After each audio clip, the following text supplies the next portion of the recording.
नमस्कार मित्रांनो, तुमचं स्वागत आहे आपल्या YouTube चॅनलवरती। सध्या महाराष्ट्रामध्ये मनोज जरांगे पाटलांचा लढा कशा प्रकारे संपवायचा याचं षड्यंत्र कशा प्रकारे रचल्या जाते या व्हिडिओच्या मार्फत तुम्हाला पाहायचे। कारण सध्या पाहायला गेलं मनोज जरांगे पाटलांनी 29 ऑगस्टची राज्य सरकारला डेडलाईन दिली की आम्ही मुंबईला पोहोचणार। यावरूनच सध्या लक्ष्मण हाके साहेबांनी संघर्ष यात्रा काढण्याचं ठरवलंय।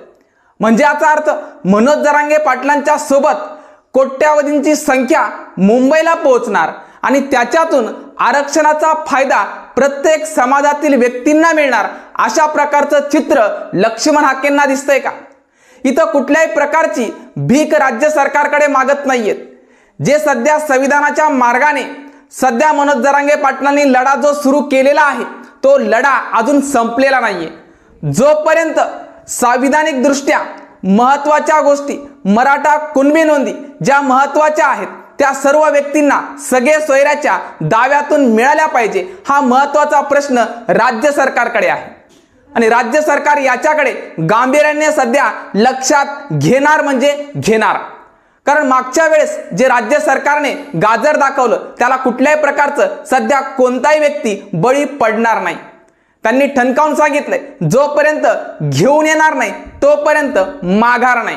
म्हणून राज्य सरकारला कळालंय की आता मनोज जरांगे पाटील मागणी पूर्ण केल्याशिवाय मुंबईमधून परतणार नाहीयेत। म्हणून सध्या लक्ष्मण हाके यांना मध्यस्थी घालून संघर्ष यात्रा काढण्याचं ठरवलं आहे का, जेणेकरून मनोज जरांगे पाटलांचा लढा संपला पाहिजे, ओबीसी आणि मराठा यांच्यात वाद पेटला पाहिजे। अशा प्रकारचं षड्यंत्र रचून समाजामध्ये द्वेष पसरवण्याचं काम सध्या काही लोक करत आहेत। यांच्याकडे सुद्धा काही लोकांनी लक्ष द्यायला पाहिजे।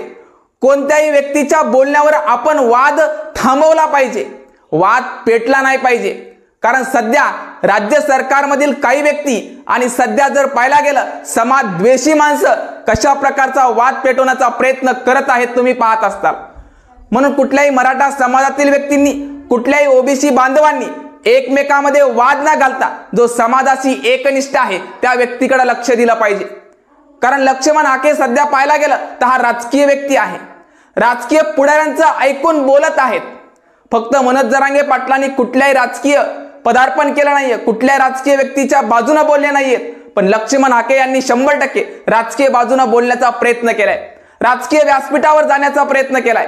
पण मनोज जरांगे पाटलांच्या पाठीमागे 18 पगड जातींचा पाठिंबा पाहून राज्य सरकार सुद्धा 100% कुठंतरी भीतीच्या पोटी राहत आहे का?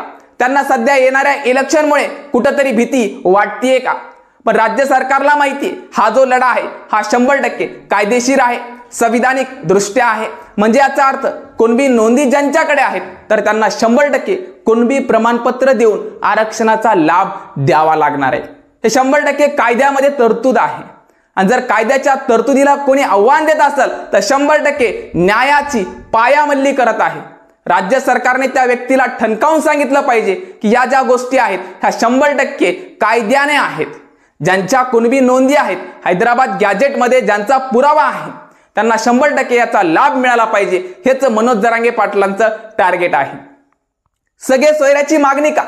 कारण जर नातेवाईकामध्ये यांची नोंद असेल, नातेवाईकामध्ये जर कुणबी मराठा याचं कास्ट सर्टिफिकेट असेल तर 100% त्या सगळे सोयऱ्याच्या संबंधातील व्यक्तींना सुद्धा त्याचा फायदा मिळाला पाहिजे, हेच मनोज जरांगे पाटलांची मागणी आहे।